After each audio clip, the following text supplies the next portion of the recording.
What's up, everybody? It's Joey Musselman here with GameSense. We got a Brasilia preview for you today. Hopefully you guys watched the previous Sakurama stuff, but planning to do another day-by-day recap video flow for this next Elite 16 event, which is once again in Brasilia, in Brazil.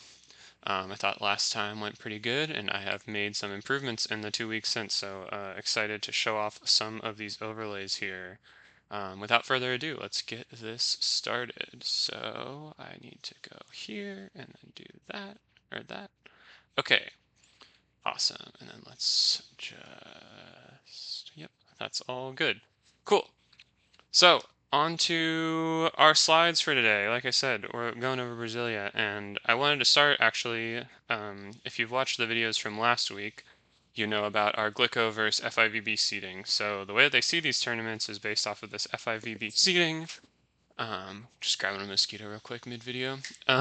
And that seeding is based off of like going to a lot of tournaments and getting okay results, which necessarily isn't the best indicator of how good a team is. So I built this whole system that uses Glicko, which is like a chess ranking system. Think of ELO as a good example, something similar. So you beat a good team, your points go up a lot. You lose to a bad team, your point goes down a lot. You play someone that's similar level, points don't move as much. So I'm playing around with this, use it as an alternate way of seeding these teams because I just think it's a better indicator of who's doing well. And this is our seeds from last week. So you'll see on the left there is the actual seed based on our Glicko, and then the seed that they were placed in the tournament. So you can see Taylor Crabb and Andy Benesh are up there at the top, which is surprising, but they're there because they haven't played a lot together. And before this tournament, so before Sakurama, the only tournament they'd played, they got all the way to bronze, which is really good. So they jumped super high in Glicko. You'll see in a sec that they have since dropped. But we've got our top really two, Sørum, Åhman, Hellvig, I think is the for sure top two there with about 100 points between them and the next ranking. Then we've got Hölting Nilsson, who I think is for sure a number three, and then down to Łosiak and Bryl, some other players there as you can see. So just wanted to show this because if we look at this week's, I have that change since Sakurama. So tracked Glicko change across the team or since the tournament, and you can see that here. So, yeah, looks like pretty much everyone dropped, particularly Crabb and Benesh. You can see definitely dropped a lot there. Our other big dropper is. They are no longer that big of a dropper, but Sørum and Åhman and Hellvig both dropped since Sakurama. Sørum not as much. I think that loss to Hammarberg and Berger really got him, but Åhman and Hellvig losing to Daubas and I definitely hurt him. Everyone else here, who else? Nothing really that big. Hammarberg and Berger getting that win over, like I said, Sørum, very big for them. They jumped because of that. Andre and Renato had a not bad tournament, so they jumped, and then Cottafava and Del Corso, also happy to see them jump in. We also have a couple of new teams that weren't in Sakurama last week, so that's the French team there. I'm going to butcher this, but Chouikh and Genevieve-Gardoque, whose name got cut off. And then we got the Capogrosso brothers weren't there last week. And then from the U.S., we've got Schalk and Shaw. This will be another week of the U.S. team having a short-lived team. Last week or 2 weeks ago in Sakurama, we had a great showing from Miles Evans and Chase Budinger, but they are breaking up. They're no longer going to be a team on the international stage, despite having a great tournament. Beat, what was it, 3 Brazilian teams in a row, ending it off with, look at here, Evandro and Arthur, who obviously you can tell by their Glicko score, they're quite high, quite good team. Good win for Evans and Budinger. But they are breaking up, and Chase Budinger is teaming up with Taylor Crabb, Trevor Crabb, the other Crabb brother. But anyway, back to Schalk and Shaw. So this team is breaking up as well, and Schalk is going to play Ostrava with Miles Partain, which very exciting.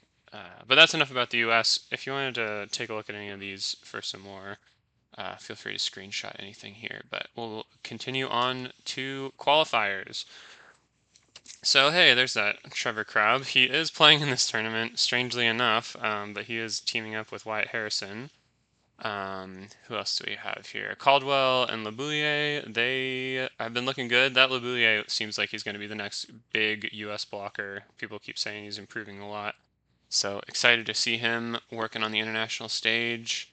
We've got Looney and Nimmers. They're looking really good. I'm big on them. Like I think I mentioned this before, but because the other Dutch team, the other big team, Bormans and De Groot aren't playing, I think they're getting a little bit more love and definitely shining. Kradiger and Dillier always doing good. Arthur and Andrielson, got to keep an eye on them. Brazil and Brazil, you can't sleep on them. And then I feel like this other teams, nothing really to note here. I did watch this Argentinian team did pretty well last week. So excited to see some more of them. All right.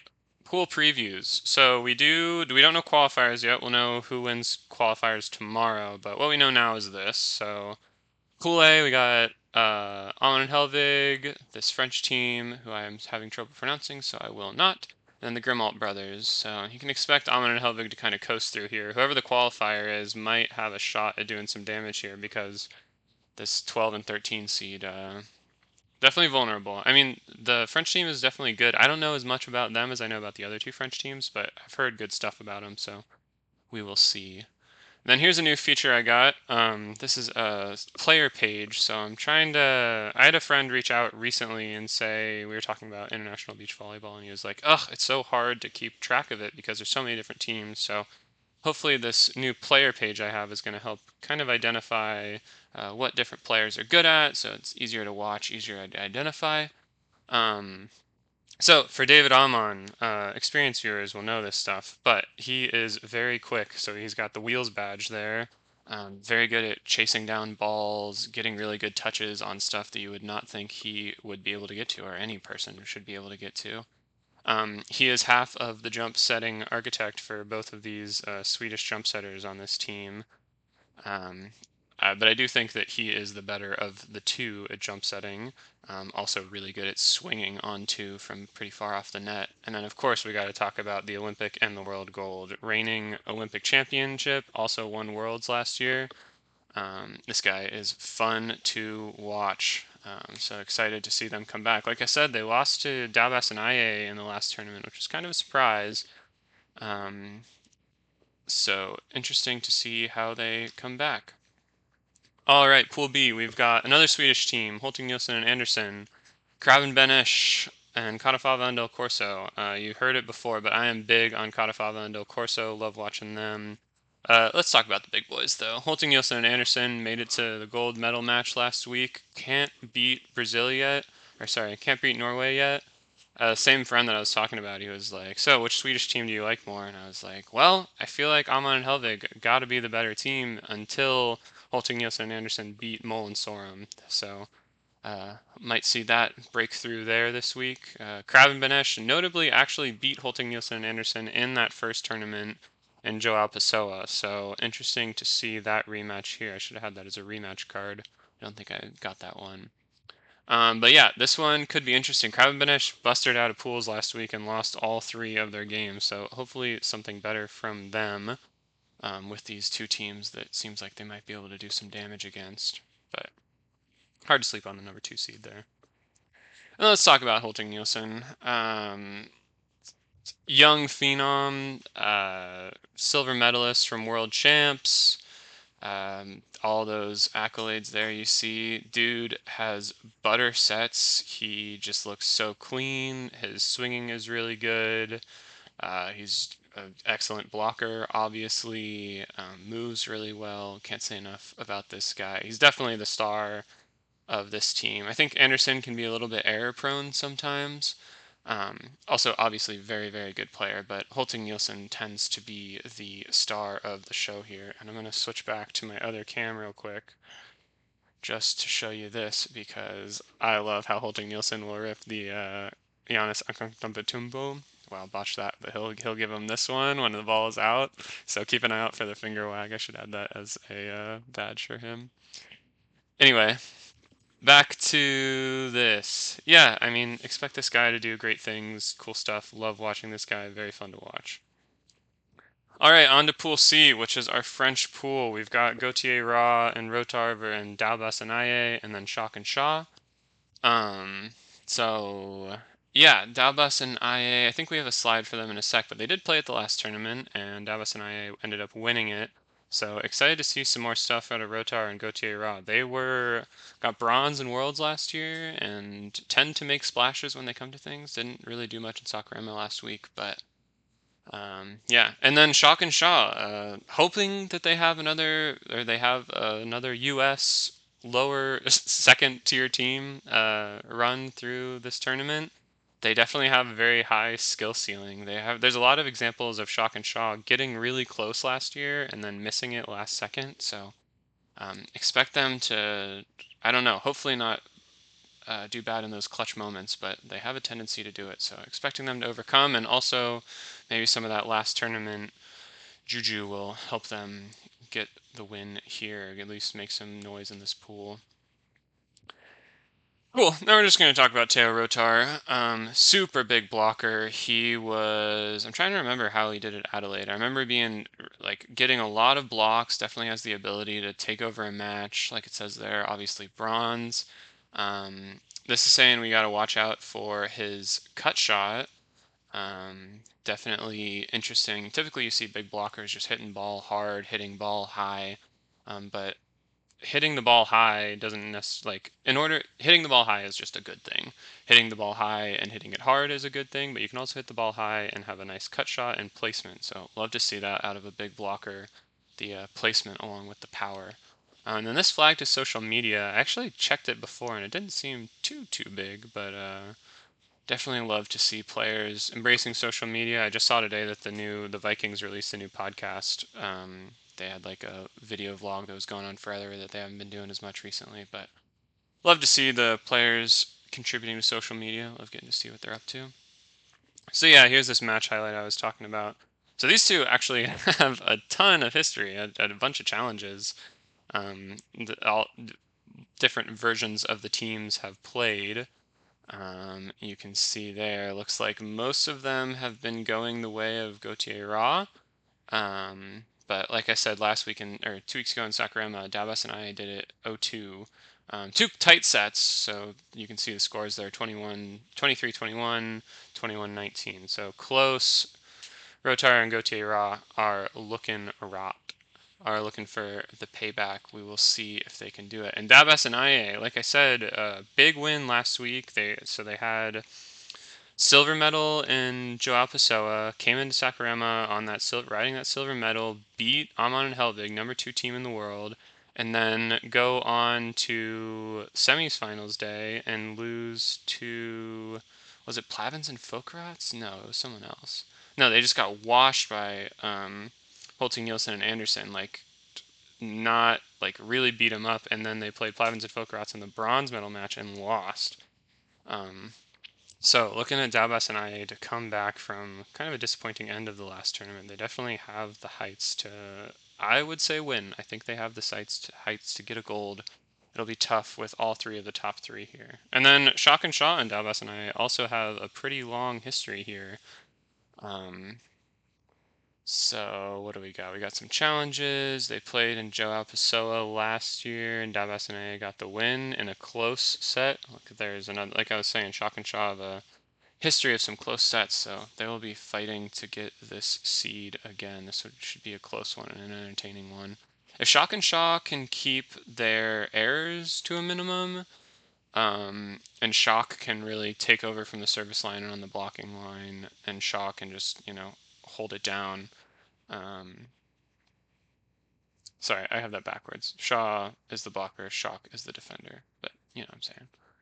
All right, on to Pool D. We've got Łosiak and Bryl, Plavins and Fokerots, and the Capogrosso brothers. Capogrosso brothers were not here last week. Excited to see them back. Love watching them play. Love seeing brothers on the tour. I think it's so sick that volleyball is a sport where you can play with your brother or your cousin or your sister. It's just really nothing else like it.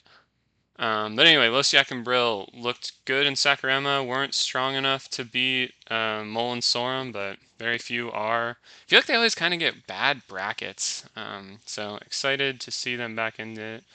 Plavins and Fokerots, coming off a bronze medal. Definitely excited to get into this. This will be, like, this is a pool match that, let's go back to that first slide and see where we actually rank these two, because we've got Łosiak and Bryl as number 4 and Plavins and Fokerots as number 9. But the seeding from World Tour has Plavins and Fokerots as 4 and Łosiak and Bryl as 9. So we're exactly flipped there, funnily enough. So expect a good match out of pools there. And then expect Capogrosso brothers to do, they could shake this up. They haven't been doing great recently, but they have gone on runs before. I'm pretty sure not last year, but the year before they went on some good runs. So excited to see them back. And also not a ton of Brazilian. I didn't mention this yet, but if you look at our power rankings, you will notice that Evandro and Artur are not on here, and Andre and Renato are the only Brazilian team in this top 16 draw. So they're bumped all the way up to the 16 seed, or the 6 seed. When in my Glicko opinion, they should be the 14 seed. And we might get some Brazilian teams out of pools. I know Vinicius and Heitor and Artur and Andrielson are both good teams, but yeah, I'm pretty sure Alamo and Mateus are also a Brazilian team. But anyway, these Brazilian fans do like to root for the South American teams, and I've definitely seen it before. The Capogrosso brothers get rooted for in South America because, you know, root for the people that are around you if your own folks are not there. Anyway, on to Alexander Plavins. Dude's the GOAT. He's really good. I was watching his tournament or his Olympics run from, what would that have been, 2020. He was playing in the bronze medal match against Qatar. So he's definitely been on the stage for a while. I think he's 40 something. Still looking good.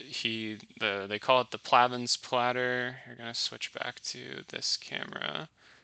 So put his hand up like this, and he can basically quickly switch it for a shot to go that way or a shot to go like that way, but he just puts the hand out, put it out on a platter, and then serves it up to you. So something notable to watch with this is blockers pulling on him.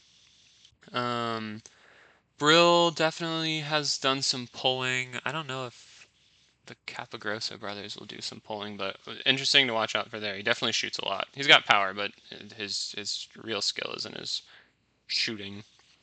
Yeah, I think that's all we got for Plavins. So Plavins and Fokerots versus Bryl and Łosiak. See, they played at Quintana Roo last year, and Łosiak and Bryl coming out with 2-0 victory. I do think that they're a better team, but Plavins and Fokerots really surprised me last week. I think that Daubas and I kind of fell apart, and Plavins and Fokerots had an easier run because they were supposed to play Evandro and Artur, but the U.S. team, Evans and Buttinger beat them, so a little bit easier route to semifinals than you typically would have had, but still good from Plavins and Fokerots, and expect this to be a good match. And then, yeah, against the Capogrosso brothers. So the Capogrosso brothers actually beat Plavins and Fokerots last time they played in Rio. So we'll see how that goes this time around. It was a while ago.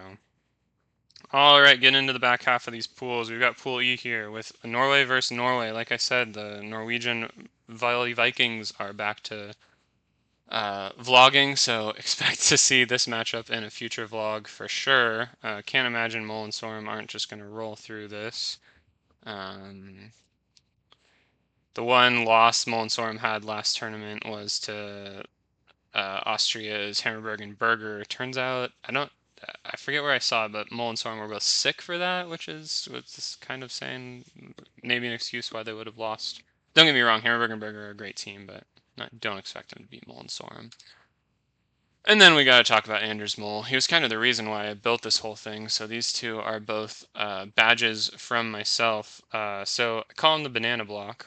Switch over to my other video too, called the banana block because he will go up and then he will just tilt like a banana. And then I call it peeling the banana when he does the split block. He'll go up and just like split the banana.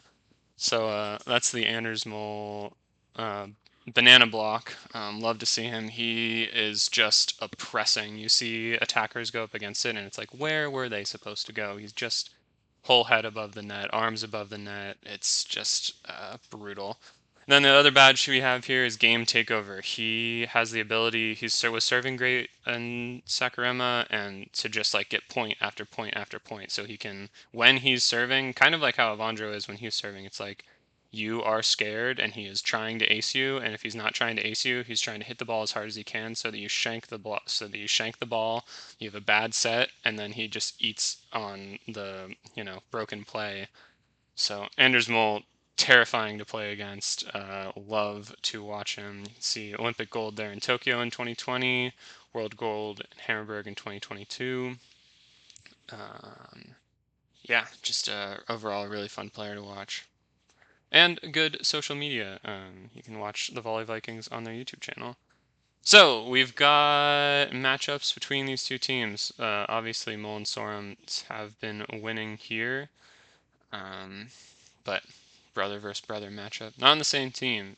You can't have the two Moles on the same team because they're both big blockers. They both need their defenders, and Sørum is definitely a really, really good defender. I don't think he gets enough credit, but talk about him another day. And for our last pool, we've got Hammarberg and Berger, who we were talking about earlier, and Andre and Renato. So a little bit of Brazilian collusion IMO here to get Andre Renato this high of a seed and in this pool where they get to play against two qualifiers. But hey, man, Brazil's hosting this tournament. Do what you got to do to get people butts in seats. Um, I watched Andre and Renato last time, and I can't really think of anything specific about them. Andre's obviously experienced, been on the tour for a while. Good vision tends to come with older players. Renato, I don't really know anything identifying, so I got to watch out for them for this tournament. But Hammerberg and Berger, young team, always seem like they're gonna do the thing, and then they end up disappointing me. But they do have a lot of good wins under their belt. Think they just gotta clutch up in those tight moments, and hopefully maybe this will be the one where they really do some stuff. Oh, here we got something about Andre. So let's see. So, like he's world champ himself before, so he used to play with Avandro, which doesn't make a lot of sense to me because these guys are both blockers. I gotta check that. Um, let's see. So yeah, really big blocker, and then the big badge for him, the hometown anchor. These Brazilian fans are going to be watching and wanting them to win. So excited to see what they accomplish there. All right, that is it for today's episode of a recap for Brasilia. If you liked the content, please like it. If you have anything to say and you think I got anything wrong, please let me know in the comments. And if that is it, thank you so much for watching, and I will see you later this week as we get into some volleyball. See ya.